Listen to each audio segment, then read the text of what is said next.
In the dark, dark tomb there was a dark, dark street, and in the dark, dark street there was a dark, dark office. In the dark, dark office there were some dark, dark stairs, and down the dark, dark stairs there was a dark, dark room, and in the dark, dark room was where the worst wrestling tropes go to die.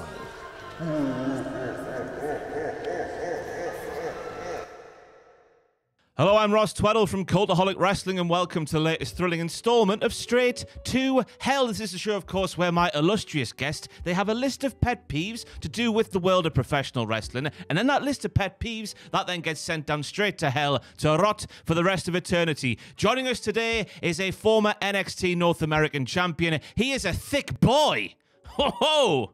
Oh, that was terrible. It's Jonah, all capitals Jonah, who will be taking the wrestling world by storm once again very soon indeed. Over to Ross and Jonah now. So Jonah, all capitals. Lots of emphasis. Capitals. How are you doing today? Doing really well. Can't complain. Good news. I mean, that's surprising news to hear that you can't complain, because the release from NXT, we've got to get there first. That was, of all the names released at that time, it's surely got to be, well, just from a fan's perspective, the most shocking one. How are you keeping? Yeah, I'm keeping well. Like, it's one of those things. I feel like if you focus too much on it, you're just gonna drown in sorrow or bitterness or angriness. Obviously, on this show, Straight to Hell, it might be something God sent straight to hell, but I don't know yet. But I'm trying to look at the positive outset of things, which is I'm still going to be able to be a professional wrestler. And I do feel like I was getting to my peak. I'm not even at my peak yet. So now I'm going to take my talents elsewhere and I'm going to let them flourish. Have they given you a reason yet? Because I think it was the Chris Van Vliet interview I've been watching this afternoon, and surprisingly, They had no reason for you. No reason. So, it's almost like once you're done with WWE, all the communication just stops. That's it. So when I had my talk with John Laurinaitis, he was the one that released me. He said there was no reason as of yet. It was just a no for now, which again, leaves you confused, leaves you wondering why. And then from speaking to coaches and producers that I did work with in NXT, they had no reason for me either. They were all very shocked. So it's a little bit of a mind boggle.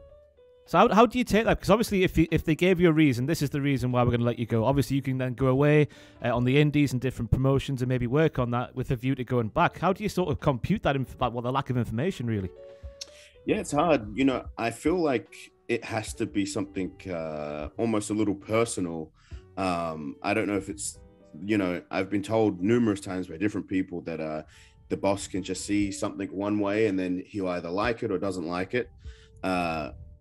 And it could be maybe something to do with my appearance or something that I can't change because, I was in NXT, and the way that NXT has been rebranded now is very much developmental. And I do know there's certain classes to be able to move up to Raw and SmackDown. So if there was something wrong, whether it was a way that I was working or wrestling, or if they wanted me to cut my hair or change my look or drop a few pounds, anything like that, I could have done that at the PC. So it's it makes me think it has to be something that he didn't like about me, and that's it. Now, I've been listening to Jonah Drome, which is obviously your podcast, your YouTube channel. Great work on there so far. Any more plans for different sort of content? We've got interviews, one with your wife, and then we've got workouts as well. What can we expect from Jonah Drome? I'm going to keep doing the podcast. That's going to be a weekly thing that'll be uploaded on the YouTube as well as wherever you hear podcasts. I'm going to have some more workout videos. And then once I'm back on the road, there's going to be a little bit more content that I'll be able to do. Almost like vlog style. Yeah, so I've been watching a few bits of Jonah Drome. I've got them written down in front of me here, not to just sort of tell people how good of a YouTube channel it is, how like open and honest it is. I want to just throw these at you and then maybe sort of elaborate on them. So we have Triple H. You met backstage with him. He tells you your money, and then obviously things happened as they did. What do you think Triple H's life is like? Because I sit here watching him nurturing talent such as yourself, making them feel larger than life, showcasing you to the best of your abilities, and then somebody else in a different room sees you in a different way, and then all of his good work is undone. How do you feel about sort of Triple H's job as the head of NXT? Yeah, I mean, it has to be a very tough job. I think he is a great mind for wrestling. He definitely helped me out a lot, and he's helped out pretty much all the talent that you see on the main roster now and guys coming through NXT, but it has to be a frustrating job as well, because he obviously tries to work to your best interests. He obviously has a vision of how he thinks you are, but he very much works with the talent. And then I think that might get lost as people move on to SmackDown and Raw, where they just get told there's something, and then it does feel like sometimes all his good work is undone. So it has to be a very frustrating job. Do you wish that, well, this might be a silly question to ask, but do you wish there was more connect between NXT and the main roster? And why do you feel there isn't any? Yeah, I think there is now. So the whole rebrand and NXT 2.0 is to make sure that the talent that is going to Raw and SmackDown are Raw and SmackDown ready. I think the big problem was that for the last few years, we got told that NXT was a third brand and that it was its own entity. So guys like myself, Tommaso Ciampa, Adam Cole, Johnny Gargano, all these guys that, we're more pro wrestlers than entertainment based. We saw NXT as that wrestling show, as something that was different to Raw and SmackDown. So we worked a certain way, but if we needed to change and go to Raw and SmackDown, we could do that. Whereas now I sort of see NXT 2.0 as just another WWE product. And just to speak to that sort of change in mantra of NXT today, with more gimmicks coming to the fore, let's say hypothetically you were still there and you were sort of told the work rate's getting put on the back burner. It's all about gimmicks, Jonah. What's your gimmick going to be if we're going to steal? We see Tony D'Angelo, I think, from The Sopranos, basically. What are you going to suggest? I mean, I could have suggested many things. I prefer to sort of be one that is sort of myself, heightened at a 10. But we never got to see a heel Bronson Reed. So I would have liked to see that. And that's sort of more of a, I don't know if you've ever seen the movie Chopper Reed. I haven't. Chopper. Okay. He's a well-known criminal in Australia. And that's sort of the way I would have wanted to take my heel character. Definitely. Sounds good. Then we have the dark match you had. And the only bit of feedback you were given was to smile more. Now, yes. To me, for you, that seems like a really unnecessary comment. What was your reaction to that? Yeah, I mean, it did make me smile. It made me laugh. It was something that I understand. They always want their baby faces to come across as baby faces, the heels to be heels. Even though I think we've blurred those lines for long enough now, where people know people are just personalities. But it was something I did like. So the first dark match, they said smile more. I did the match with then Drew Gulak on main event, and if you go back and watch that match, you'll see me smiling a lot. And then finally, just in terms of interest and things we learned on Jonah Drum, we have your face-to-face meeting with Vince McMahon. Yes. What is that like, and how does it feel being sat there right in front of God himself, basically? It's very nerve-wracking, I'll tell you that. I was backstage sort of, again, first time being backstage at Raw. I was sort of meeting the boys. I know a bunch of them, but also just getting ready, getting prepared, stretching the ring, all those sort of things. And then out of nowhere, again, John Laurinaitis comes up to me and says, "Oh, Vince wants to meet you. So you have to come with me to his office." Of course, sends one of his goons to come get me. I follow him. We go to the office, and then he's like, "Okay, just wait out here." And then I'm waiting at his office. I want to say for at least 20 minutes. So I don't know what is going on inside the office, but I'm just waiting there, trying to think of what to say. I'm very much, whoever I meet, I'm just myself. So I was like, I'll just be myself and hopefully he likes me. And then I go into his office and he is very nice, shakes my hand, he sits down with me, and then we had a nice chat for a good 5 to 10 minutes just about wrestling, what I've done with my career, the way that he sees the business, the things that he wants in the business. And then that was pretty much it. I left his room, and then John Laurinaitis says to me, he can make a decision within the first 30 seconds of meeting someone if he likes them or doesn't like them. I was like, thanks for telling me that afterwards. Did your heart just sink then? Yeah, I was like, well, hopefully he likes me. But given the current situation, maybe not. Just interested, he says he was telling you what he likes or what wants to see from professional wrestling as a business. What was the sort of things he was touching on there? It's very much a lot of the WWE jargon or rules of wrestling that we get a lot when I was working there. Things of in-ring things, you know what I mean? They always tell you to cover up when you're in the corner. don't whip to a certain camera angle, just things to do within the actual wrestling business itself, not so much the outside of the business as a whole. Fair. Cartwheels, how the hell do you do one? Lots of practice. Actually, it was something like I don't think I ever did as a kid. It's a thing that a lot of kids do, obviously. And then wrestling training, I want to say when I first started wrestling, we were in line. We do a lot of basic roles and those sort of things for wrestling. And whoever was leading the roles goes, okay, we're doing cartwheels now. Did a cartwheel, and then I was like, okay, I guess I'll try and do it.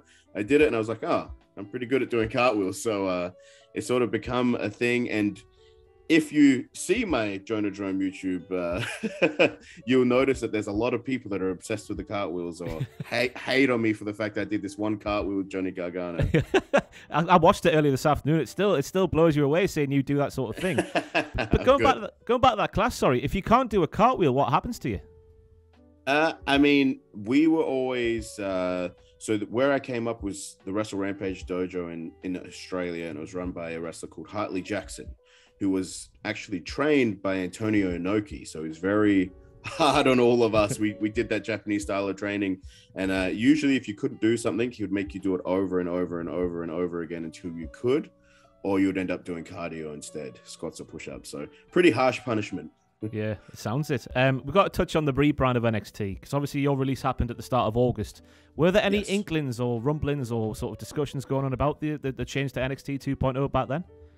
There was, yeah. I don't know if I think with Chris Van Vliet or maybe with Bully Ray. I want to say before I had my dark match, maybe a week before that, so it would have been a month out from everything being rebranded. We got pulled into a room, all the TV talent or guys that were like top TV talent, into a room by Hunter and Sean, and they sort of let us know that things are changing, they're going in a different direction, and it was all from Vince. This is what he wants, a complete overhaul. So I think it shocked a lot of the people in that room.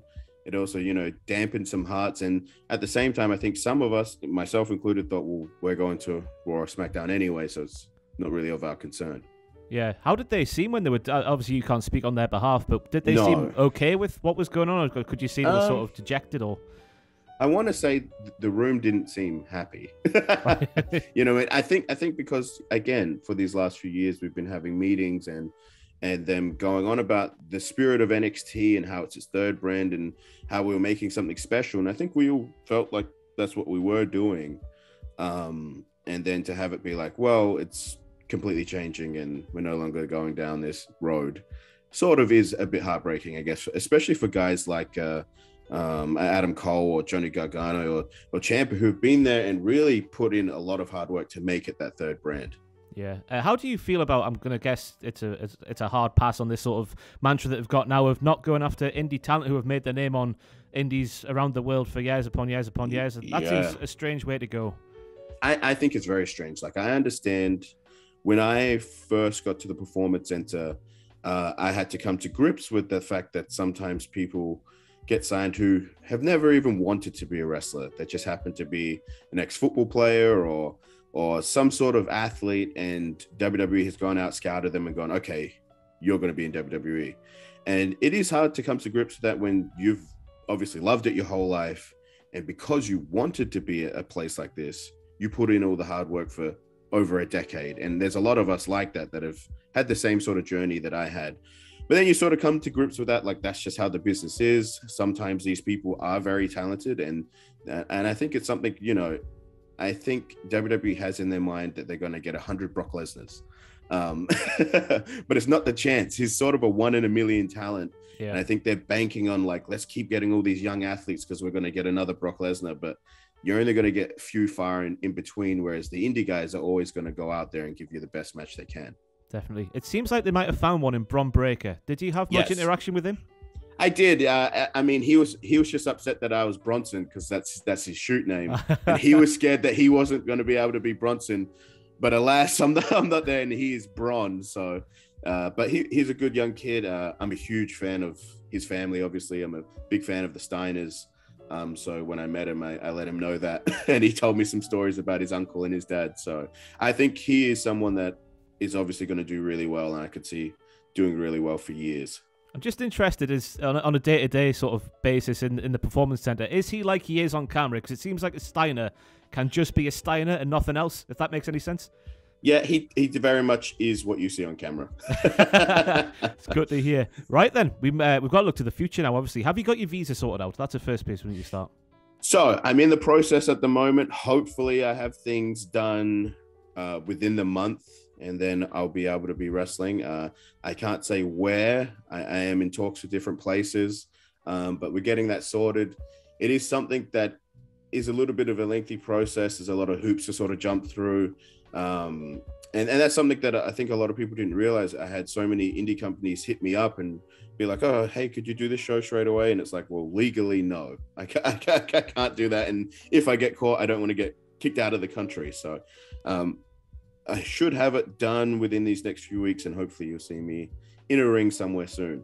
Yeah, that's one thing that me as a fan, just as a wrestling fan over here in the UK, I had no idea about the whole visa situation. I was speaking to Chelsea Green a few months ago, and she was just like the arse on, basically, the toll that is trying to get this sorted out. It's way more than people think, so it's good to hear you getting somewhere.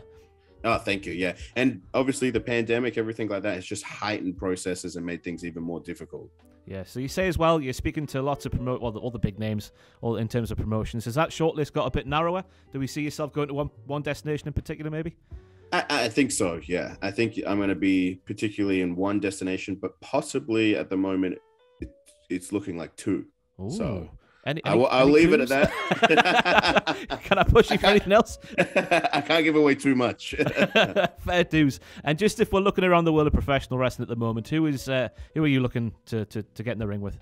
Yeah, I have been asked this a lot, and there's a lot of people I'd like to get in the ring with. A lot of people in AEW, a lot of people in Impact, same as New Japan.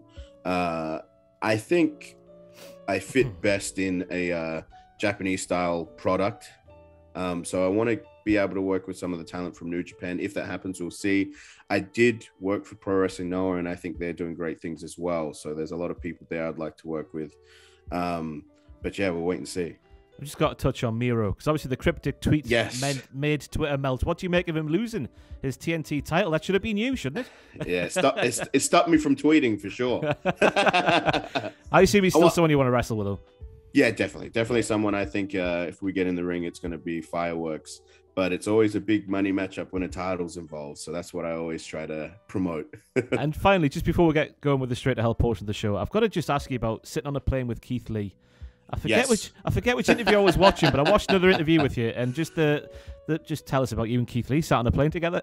Yeah, it seems to be like I said. It seemed like it was an ongoing rib from WWE where they'd book people's flights, and then when we saw our seat number, it'd always be me and Keith sitting next to each other, or at least in the same row. And luckily, sometimes Mia would also be on the trip, so she would sit with Keith, and it wasn't so. She's obviously used to sitting next to someone big, so it wasn't so bad. But when it was a stranger or someone, we felt bad for that person. Or sometimes they would sit us next to each other, and then there would have to be someone on the side of us, or even worse, another worker so then you'd have three big wrestlers in this row, and it was awful. But yeah, I love Keith, but if I don't need to sit next to him on a plane again, then I'll be happy.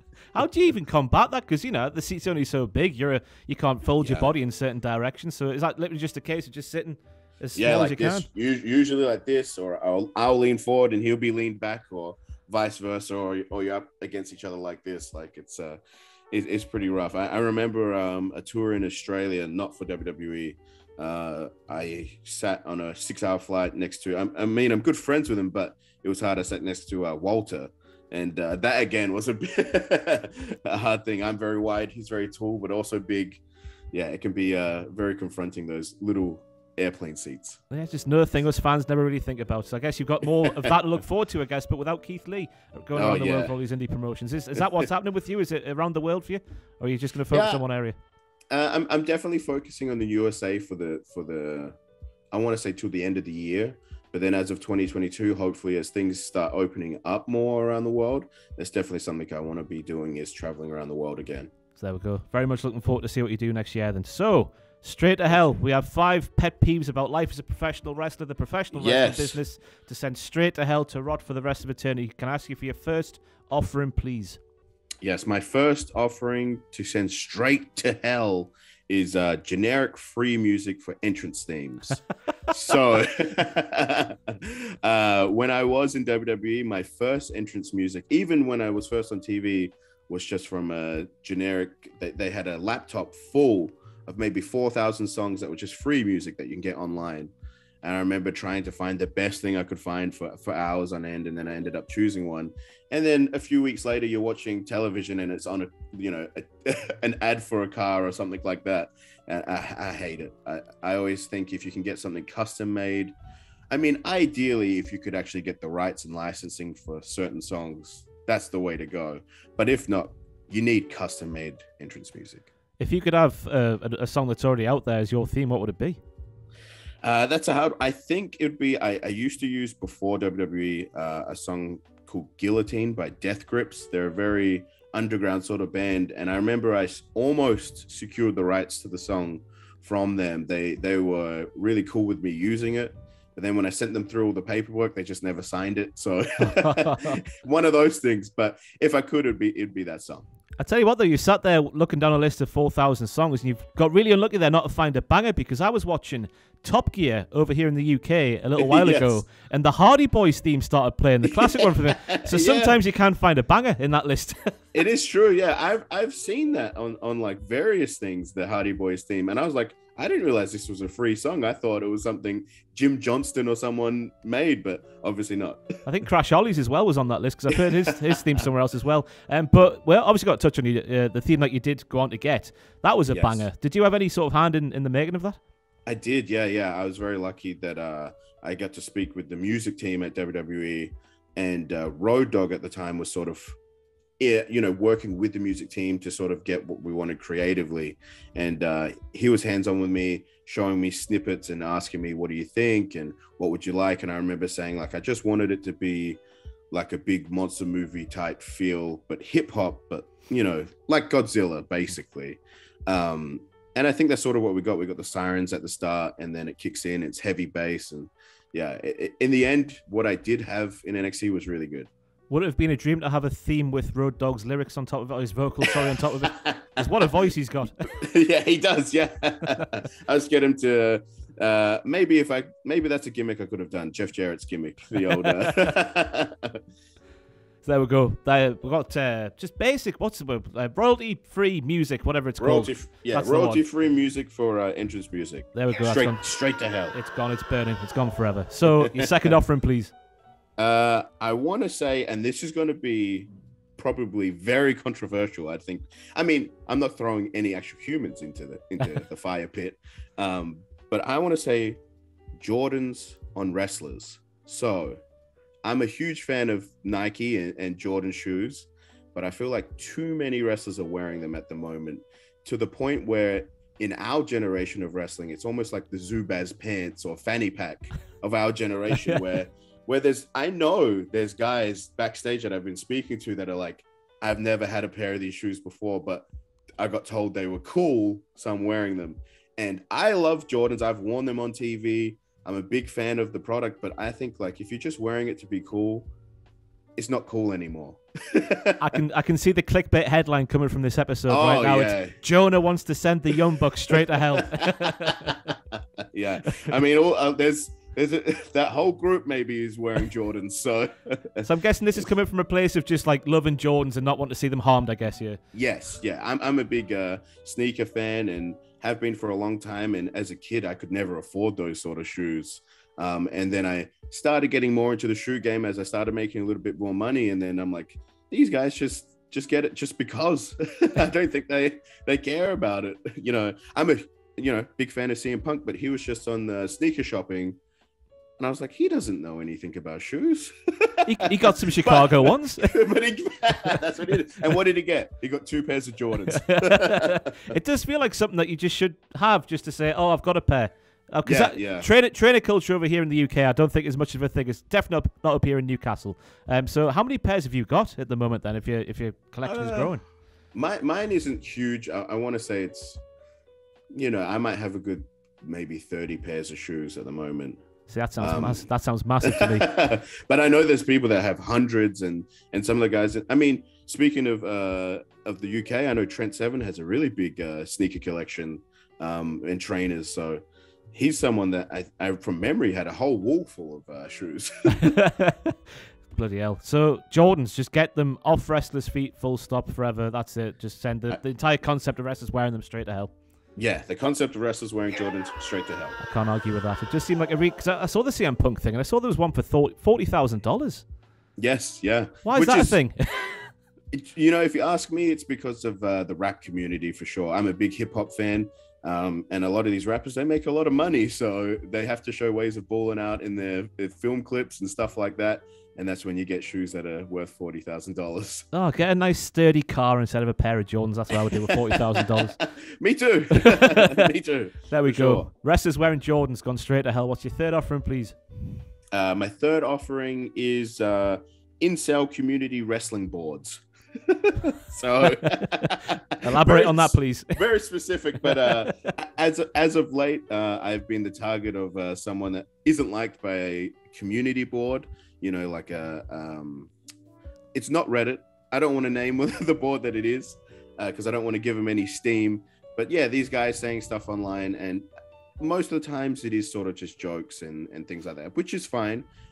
But then you read through it, and there's a lot of hateful things in there that are about, racist, they're bigotry, they're homophobic.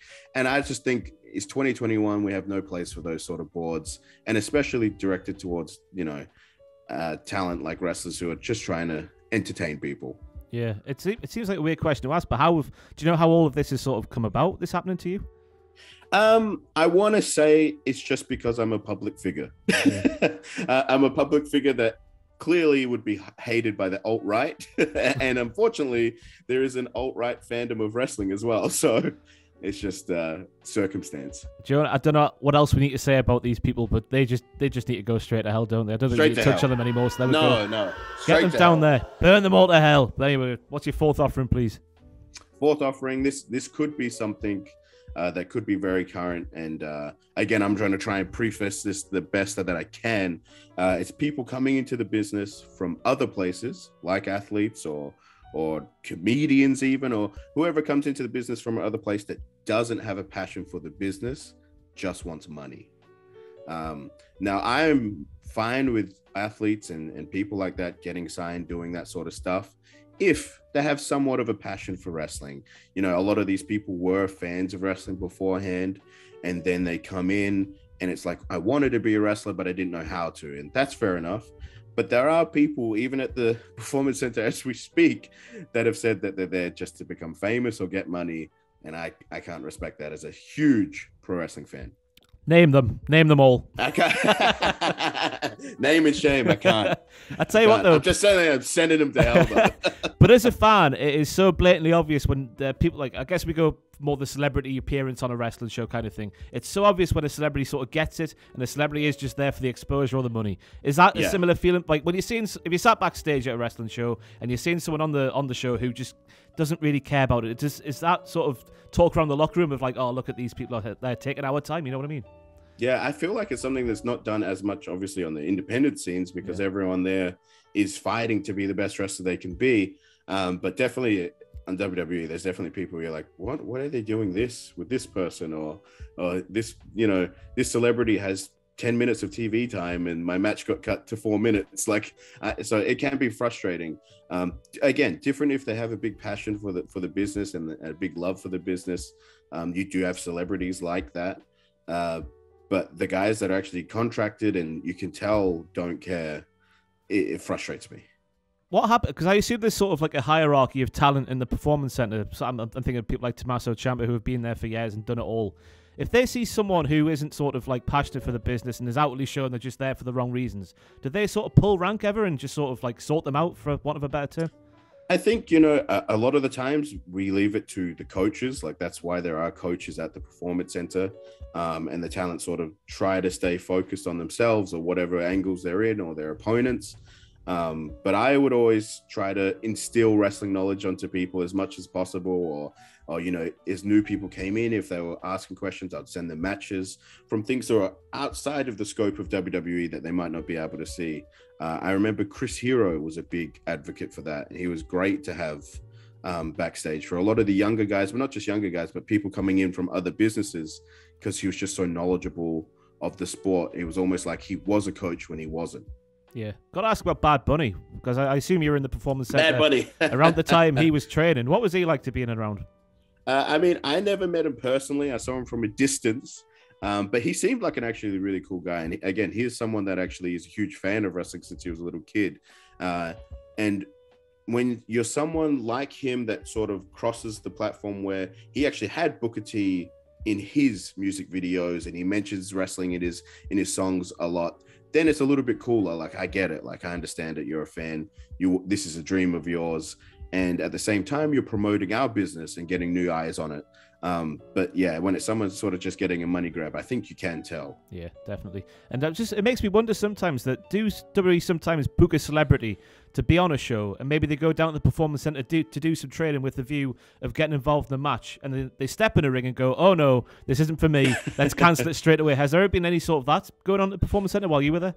I mean, not that I know of. Like, a lot of the times for me, it'd be people sort of coming back, getting ready, getting back in shape to get in a ring, like a Batista, for instance, when he had his WrestleMania match with Triple H. He was at the Performance Center bumping around which is great to see someone that's been in the business for so long and is now a Hollywood actor still come and take his bumps and make sure that he's ready. I don't know of any of the celebrity circumstances, but I will say there have been people that have been signed. I remember when I started, I can't for the life of me remember his name, but there was someone that was signed from college football, and I reckon he lasted about 2 weeks and just said it's not for me, and just packed it in. But I respect those people more if they don't like it and they realize it's not for them, just to move on, and then that's opening a spot for someone else. Yeah. Did you ever get to work with or train with anyone who was coming back for a match like a Batista or someone like that? No, not me personally. I wasn't. There was a few people they always have sort of hands-on that work with those sort of talents. I wasn't one of them. So I generally would be just working with the other people that are on the NXT TV product and coming up with them. There we go then. So people with who are there for the wrong reasons, we should say. They can go down to hell for forevermore. People that are there for the money and fame. Yeah, definitely. Right. Fifth and final offering, please. Fifth and final offering, I want to say, and I think it's still a big problem because it caused a lot of problem, and even maybe for myself, body image in professional wrestling. So I want to send that to hell because I think for the longest time, obviously from speaking to talent backstage, the women get it really bad, and speaking to my friends, the Iconics, they felt like they had to look a certain way and be a certain way. And it really did mess with their mental health for a long time. And then for the men, it's very much the same thing. I think we're sort of going back down that road now with WWE, not so much the other companies, but with WWE, where they want the big guy with the six-pack. And I think everyone needs someone that they can look to as representation, and that's for fans. So I think we need all types of body types in professional wrestling. For me as a kid, I was a chubby little Samoan kid. As a teenager, someone like Samoan Joe was someone that I used to look up to because I was like, I can identify with him, or Yokozuna, and you need those different body types. I'll tell you what, as a fan of WWE, it was so refreshing to see Kevin Owens come in. Yes, he did, of course. For the decade or so before, it was literally all just muscles, wasn't it? And he came along, showed what a bigger lad can do, and it's just been, well, up until now, really, hasn't it? Just sort of like people getting used more and more like that, because it was, for so long, if you were a bit bigger, you had to be in a less serious role, which made no sense to me whatsoever. Yeah, I agree. And it's the same as even to the degree someone like a Bryan Danielson, who isn't the tallest man, isn't the most jacked man, but, there was a time where he would just be a cruiserweight, and that's all he would ever be. Whereas it's shown now that people of any type of height or weight, as long as you can wrestle, I think that's what the people care about. Yeah, definitely. I don't know what else is to say there. Body image, body shaming just needs to go straight to hell. In general, never mind just straight to hell. Yes, yeah. I mean, I said in wrestling, but yeah, in general, for sure, straight to hell. Definitely. Jonah, thank you so much for joining us today. I'm really surprised that you didn't send sort of long-term booking straight to hell after what we learned about your plans being there for like the rest of the year, and then all of a sudden getting torn up. I mean, there's definitely other things I'd send straight to hell, but I think these are my top 5. But yeah, there's definitely other things that were frustrating within my time at WWE, but not enough to send to hell. Definitely. So how did you take that, though? Signing it was a 3-year deal, wasn't it, at the start of this year? Yeah, I mean, my wife reminded me it wasn't even this.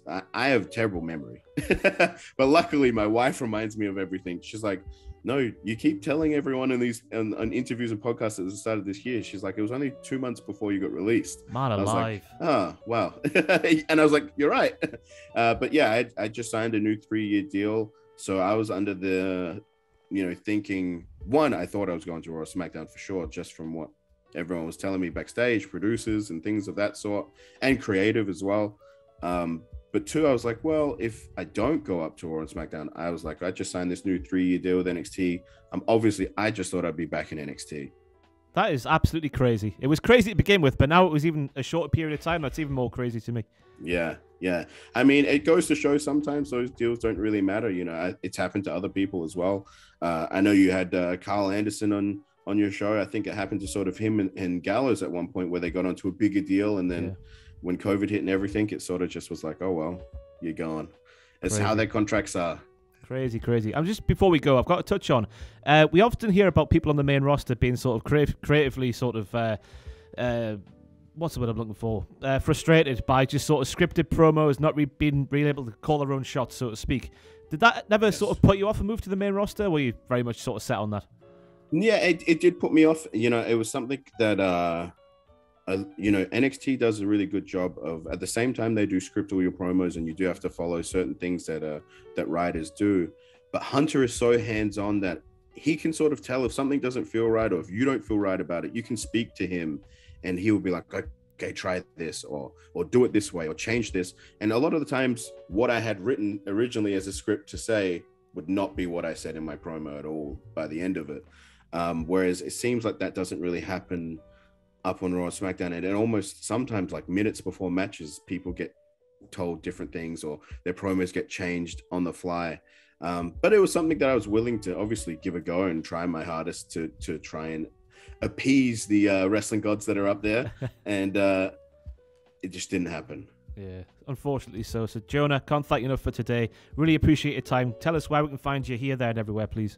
Yeah, you can follow me on Instagram and Twitter at Jonah is here, and my Jonah Drome YouTube is up under Jonah Drome, and you can also listen to it on Apple Podcasts, Google Podcasts, and Spotify.